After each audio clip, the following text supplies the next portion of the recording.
Hello, Mr. Soldiers class. We are going to do week 20 Monday social studies. So it's week 20 of our studies weekly, and it is titled Money. Okay. So the first article we're going to read is going to be inside. So go ahead and open up your studies weekly. In the bottom left hand side, down here where all the coins are at, it says, "Were coins always metal?" That is the article we're going to go ahead and read first. Okay.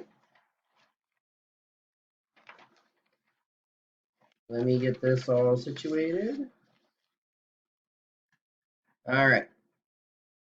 Our first article, were coins always metal? Well, it depends on what you mean by metal. The ancient Greeks used iron nails as their coins. People in ancient England used sword blades as money. Imagine putting a bunch of those in your pocket.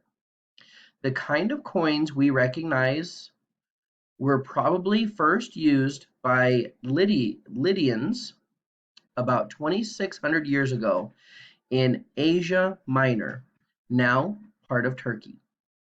Those early coins weren't the best. If you and a friend had the same kind of coin, he might have been his might have been heavier than yours, but you might have had more gold in yours. That meant trading wasn't always fair. Later, Lydians began minting coins of pure gold or silver.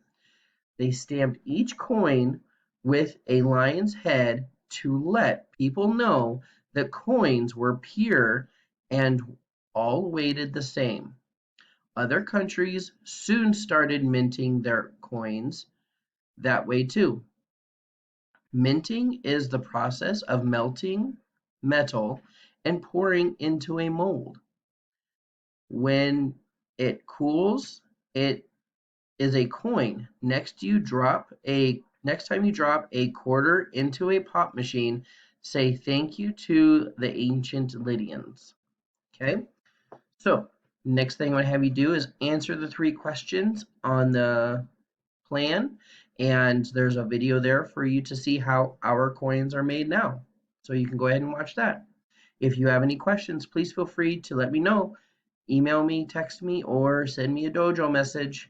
And also do that with the answers to the questions, please. Thank you.